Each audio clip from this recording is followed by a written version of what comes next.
It's all about relationship and reciprocity. You can't have relationship if you don't interact. For me and for my generation, there is a certain level of anxiety about, will I be able to save enough to put down that foundation of security?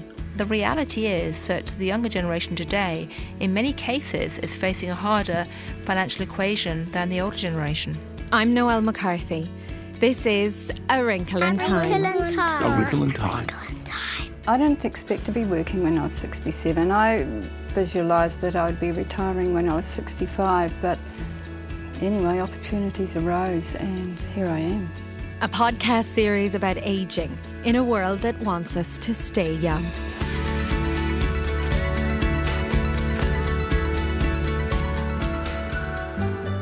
Look for a job where you're not on your feet all day. When digging a hole, know when to throw away the shovel. Everyone's pretending they know what they're doing. The wisdom of age. It may be a cliche, but I've never gotten so many tweets as when I asked for the best advice your granny or granddad ever gave you. Judge a person from the chin up. Ignore everything before the but. KFC doesn't freeze well.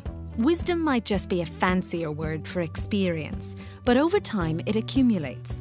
And one of the best things about having experience is getting to share it. If you look back for too long, you'll get a stiff neck. Stir liquids like paint and soup in a figure of 8 and you mix it really well. Pace yourself, love. Since I became a grandmother 2.5 years ago, I realised that that's not my story. I'm a little piece of that story and I pop in and out of that narrative, but I'm playing not a central role to it. I'm a supporting character, and that's a really nice different role to play. The role of a grandparent varies from family to family. Some are very hands-on in raising their grandchildren, others are more about the treats and the giggles. What you do, you spoil your grandchildren rotten, and as soon as they get all silly and crazy, you give them back to the parents. I see that's the revenge of finally getting it back now.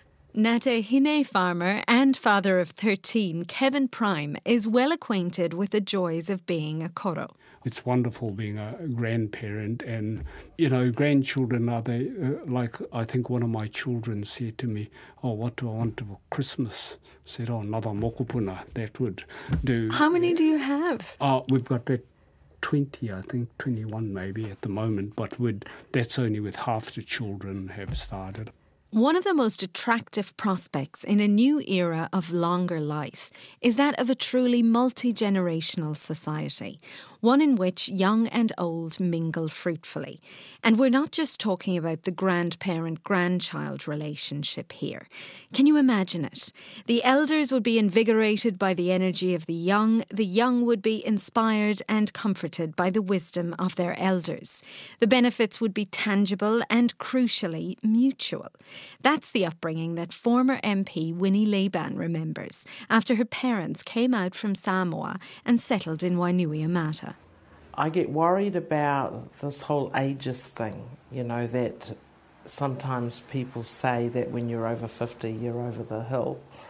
But in our culture, the elders are hugely loved and valued, and they are an integral part of our families. And, for example, in some cultures, when you marry somebody, that ends up becoming the primary relationship. But with us, it's very much all ages, and it's the extended family. As Pacifica Vice-Chancellor at Victoria University, Winnie says she's seen the benefits on both sides of generations interacting across the age divide. It's all about relationship and reciprocity. You can't have relationship if you don't interact and you don't communicate. But still very much the elders have a lot of influence over decisions to do with lands, to do with titles, to do with the well-being of the villagers. But, there is also an openness, and I detect that with some of my older aunties and uncles, even though a lot of them have died, They love seeing the younger generation come through. And people like me, the reason why I came to the university and there is because they keep me young. The students are the young. And I see them very much as part of my extended family, all colours and all cultures. And what I see in a lot of my interactions with Samoa, but also the Pacific community, is all ages are always present and all have a place. There was a place for all ages when Kevin Prime was growing up as well, in the tiny settlement of Motatau, midway between Kerikeri and Whangarei. That always has been something I've noticed, throughout my life. Even if you had old people sitting in on a meeting, and didn't say anything, just their presence is enough to know that they endorse what is happening. And if they didn't, they would speak up. So I've always felt that throughout my years anyway, in being living in a Māori community, it was always uplifting to see that many of the kaumātua and kuia just came to meetings, sat there, listened and participated if they were asked, but seldom contributed. It was just their presence that was enough to lift the mana of the hui. Now in his 70s, Kevin reckons he's never been more in demand in his community. I've found that as soon as people retire, Māori people, they tend to be inundated with work because they're suddenly they're almost on call for when there's a tangi, when there's visitors come to your marae, so there's a lot more demands on your time. The place of elders is an enshrined ideal in Māori communities, but regardless of background or culture, all the grandparents currently providing daycare, pet care, financial help, chauffeur services, shoulders to cry on, or just good company for children and grandchildren, know that whether you're retired or still working, being a grandparent can involve some hard yards. And as much as different generations have a huge amount to offer each other, it can still be a challenge for one generation to fully relate to another. Because this is the other thing that concerns me, is that with all the technology, people are busy. Yeah. They're far too busy. I like it when Dad and Mum took us to Samoa when I was 11 and Ken was 10. I like the way that people had time to just sit in the village and talk and share. But now it's like, even things like meal times, they're quite sacred. Like I was brought up, you pray before you eat. And you don't have your phone or your iPad or anything. And what worries me is with that kind of thing happening, it feeds an extreme individualism and it discounts people like the elders. Of course, as everyone who Skypes their grandparents from overseas will know, there are also arguments to be made for technology bringing generations closer.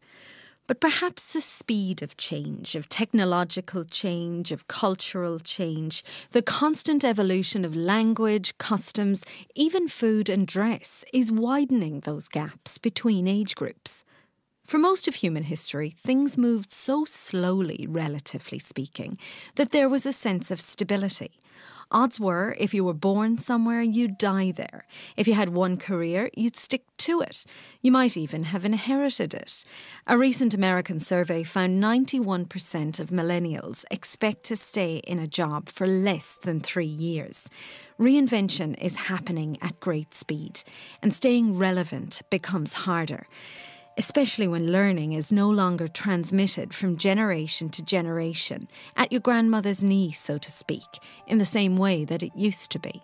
There's such a sense of instability, of constant turnover of the new and of innovation, and this radically discontinuous sort of cultural life that we have these days is one that makes it very hard to believe in the assurance and continuity of the future, because we are always subjected to a series of shocks and concussions that make it hard to believe sometimes that everything is going to finally work itself out, stabilize itself, and reach deep into the future. You may remember Professor Robert Harrison from Stanford University. We heard from him back in episode 1. He says we don't value old age the way we used to, even though there are definite advantages to clocking up the years.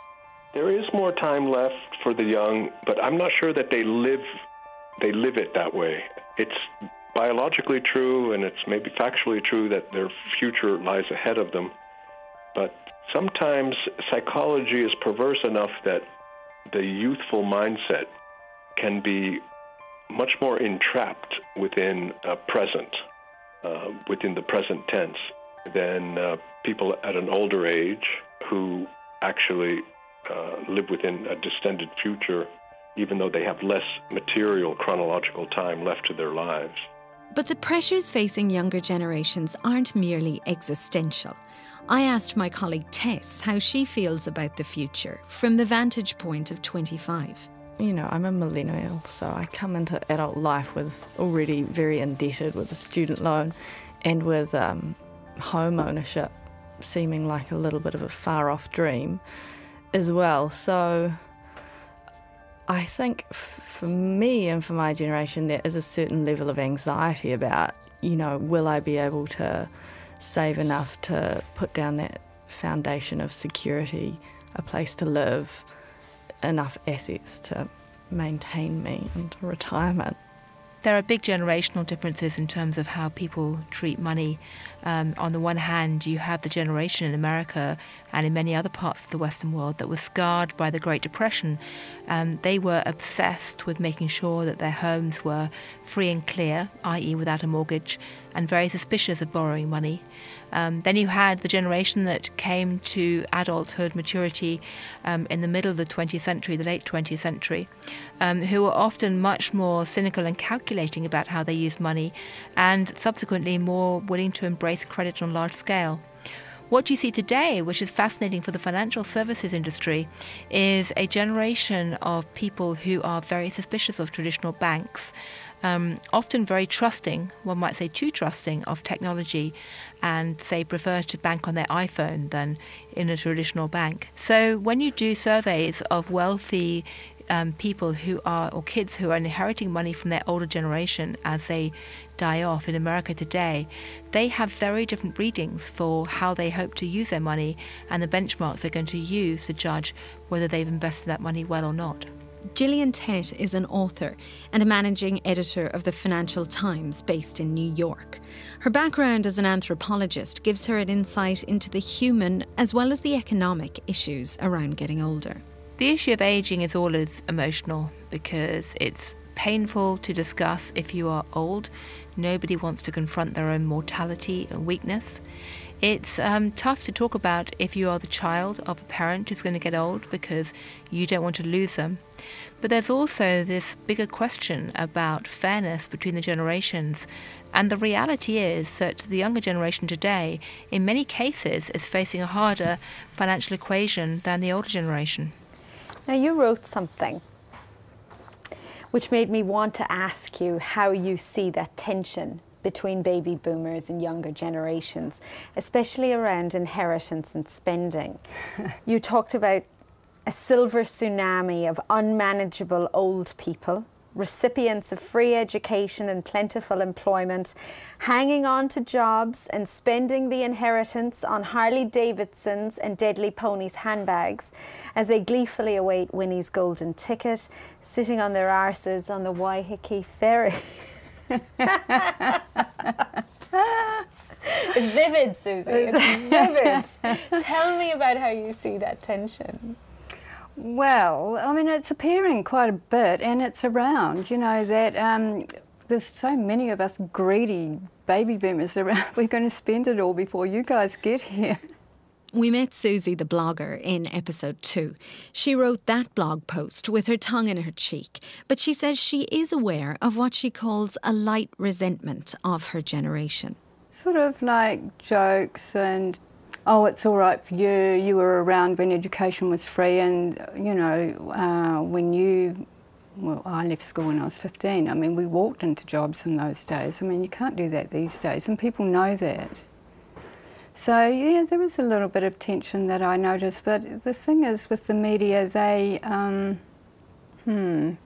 sometimes wonder if they're not just reflecting what's going on or sort of winding it up. The greedy baby boomer is a familiar stereotype. You know the one.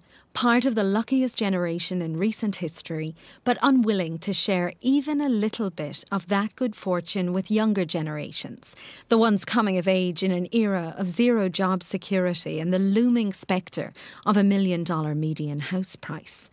2018 will be a crunch year, with many of the boomers ageing out of the workforce. Of course, many will keep working, another recipe for intergenerational tension. We'll talk about it shortly.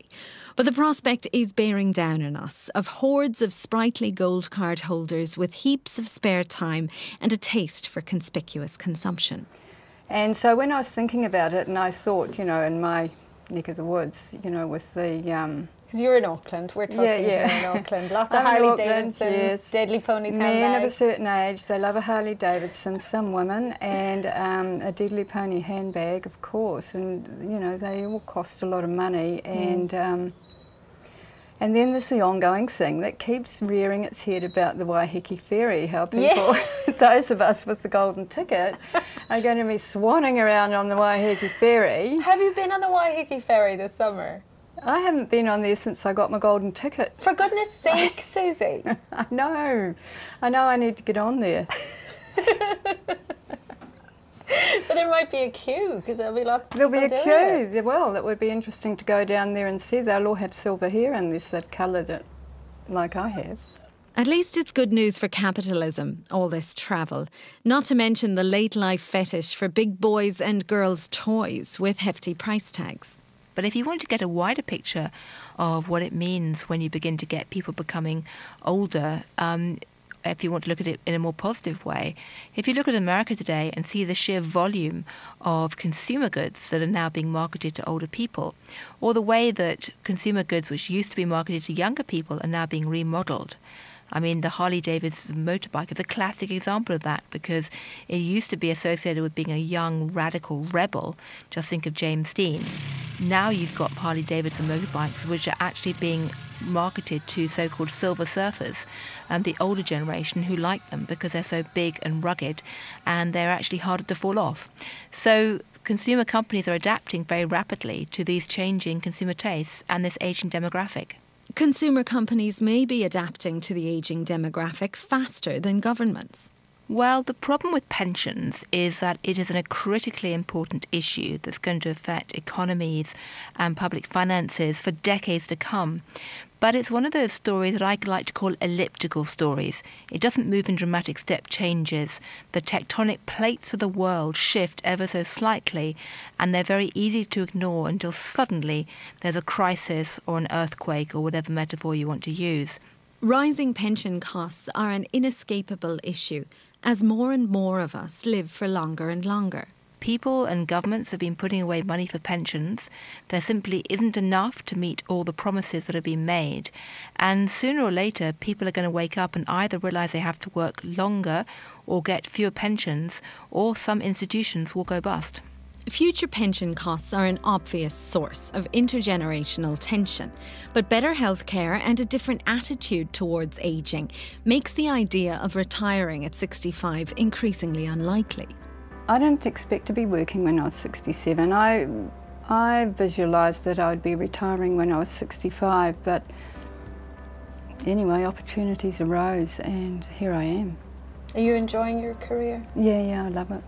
I mean, my whole life experience is different to my parents' experience, and when I look at my life compared to my mother's at this age, it's vastly different. What was she doing when she was this age, the age that you are now? She was at home. She wasn't working? No, she didn't ever work out of the home. She was very involved in the community in various groups, but as she got older and unweller, she just really, after my father died, she just stayed at home and waited, really. I always got the impression. There's no set legal age to retire, and New Zealand has one of the highest employment rates of 65 to 69-year-olds in the OECD. The numbers working on into their 70s is on the rise also. Life expectancy expert Professor Alistair Woodward reckons we need a rethink, not only of the pension age, but of our ideas around old age in general. One way of thinking about it, though, is that we might change our definition of old age. You ask people, when does old age begin? And we go back to the savage, definition really at 65 is when you enter old age. Well, when life expectancy is pushing up to 85 and 90, that doesn't seem a terribly useful description. So I'm interested in this idea that old age is defined not by how many years you've lived, but by how many years lie ahead. And we know that morbidity and ill health and problems with seeing and hearing and so on tend to accumulate in the last decade of people's lives. So one way, a dynamic definition of old age would be to say, well, at what age do you have, say, 15 years of life expectancy left?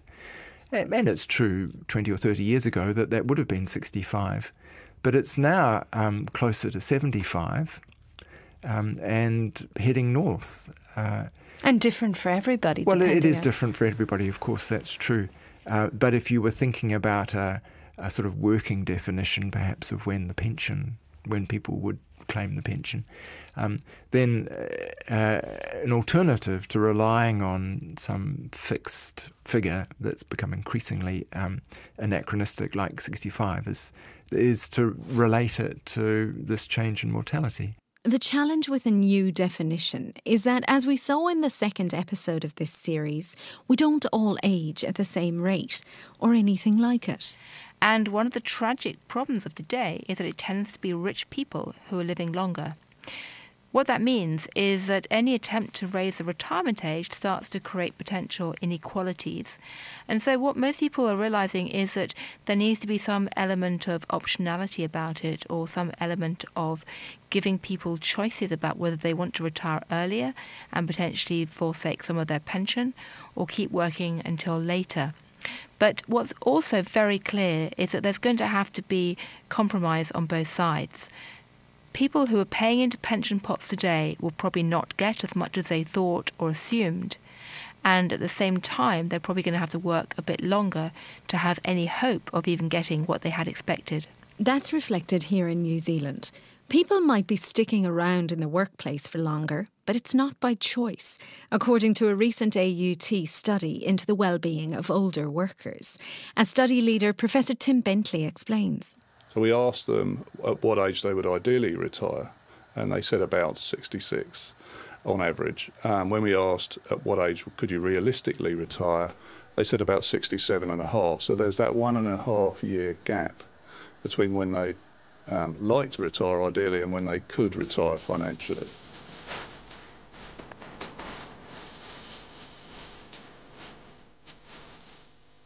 The average age at which workers can realistically expect to retire and the age they would prefer to retire are both older than the traditional retirement age. Staying at work for longer may be more of a necessity than a preference for many of us, but that doesn't mean our younger colleagues are happy about it. They want us to take care, but not too much good care, because, the inheritance. But you're still working, so... Yes, I'm still working, but I'm not just talking about me and my family. I'm talking about generally, like, we've used the world up, and now there are so many of you, and you had all the good times, and we've had the hard times, and, slow down already. And the other thing is, too, you're still working when you're 67. Maybe it's time to move out and make space for a younger person, that kind of thing. Do you ever perceive that in a work context? Not in my work context. It happens though. I've thought it about people. Maybe not everyone is honest enough to admit it, but this thought is understandable, especially in a jobs market that boomers themselves acknowledge is far more competitive than the one they started out in. I think the kids are different. My kids are quite, we're quite close, and we do understand where they're coming from for the youth of today, because I think the youth of today are under a lot more pressure than what we were back in our day. And we've got to understand that there's the expectation of our youth today is so much higher, whether the expectation is put on by the parents or by society itself in general. As you can see, it doesn't matter whether you get a degree or not. If you can't earn more than X, Y, Z per annum, it's still going to be hard to afford to buy a place in Auckland anyway. Former All Black Buck Shelford is in his 50s now, with 2 grown-up children. So, they're chasing the big money, but you've got to do the hard yards in the work society of probably 10 or 15 hard years before you actually earn really, really big money. Your daughters and your granddaughter may have a very different experience of getting older than you're having. What would you hope for them? Well, my hope for them is there's less pressure. However, my fear, if you call it a fear, is there'll be more pressure. I mean, you know how 50 is the new 40. It's probably going to be 50 is the new baby lamb. Maybe that's already happening, depending on where in the world you are. Having moved from London to New York, in London, once you hit the age of 50, 60, people tend to be in maintenance mode, and there's a lot of discussion about pensions. That's even more the case in continental Europe. In a place like New York, where there's a much more entrepreneurial and dynamic and frankly wealthier system, people tend to assume they're going to keep working for a very long time. So I'm constantly going to dinner parties where I'm meeting people in their 70s and 80s who are still creating things and maybe not working full time, but finding entrepreneurial ways to stay dynamic and presumably to keep earning income too. Back here in New Zealand, most of the people I spoke to in their 50s and even younger are getting ready for the next stage in life. But for myself, as heading into not far from retirement, I'm only 7 years away from retirement, 65, and to think that at 65, and if I retire, will I be able to afford the rates on the property that I own? All those sorts of things. And so you've got to really do your homework into going into retirement. Buck's a few years off retirement still. Tess, who you heard from earlier, is a few decades off it. But they're doing their homework. And fair enough, in uncertain financial times, with the effects of the GFC still being felt, the fear of being a financial burden on our loved ones at the end of life is very real. Different governments around the world have made very different choices about how they fund their pension scheme. And so at one end of the spectrum, you get countries which are primarily funded by money put in by the younger generation to finance the older generation. And those systems are in many ways more vulnerable now. And then you have some countries where people have been forced to save to a large degree to fund their own pensions. And those are also potentially vulnerable because they rely on the value of market-based assets. But whatever choice is being made, they require very hard conversations between the older and younger generation about who's actually going to finance this ageing population and their healthcare costs. Dependency is the darker flip side of reciprocity between the generations. Ageing involves frailty and sickness in the last years, and the cost of caring can be huge, emotionally as well as in terms of dollars and cents. We'll talk about this a bit more in the next 2 episodes. Meanwhile, more and more of us are moving into the later decades of life with an evolving mixture of roles. We always actually spend a lot of time with our kids, see how the grandkids are going, things like that. And we look after our moko every Friday just to help out so they don't have to pay another day for daycare and lots of stuff. The mix may involve juggling family responsibilities with either full or part-time paid work that's increasingly stretching out past 65. That can be a source of tension, especially when there's competition for jobs. But everyone I talked to was well aware. Life expectancies may be increasing, but nobody is going to be around forever. There's going to be a future that outlives you in a substantial way. And that actually is reassuring because it means that while we in our mortal selves are finite, the endurance of the world is something that many people find extremely reassuring, and it gives the story, the larger story, continuity. Be a good ancestor, said the man who invented the polio vaccine, Jonas Salk. We can't all cure polio, but there's a huge amount of pride and satisfaction that comes with supporting the next generation. Bringing on the younger ones is a mood booster, for both sides, and it might have other health benefits too. A few years ago, researchers at Arizona University found that older honeybees who took on the work of feeding baby bees reversed the signs of ageing in their brains. The older bees showed big improvements in cognition after researchers emptied out the hives and made them nurse the young. It hasn't been proved yet, but the leader of the study reckons what's true for bees could be true for humans. Getting involved with younger generations could take years off us.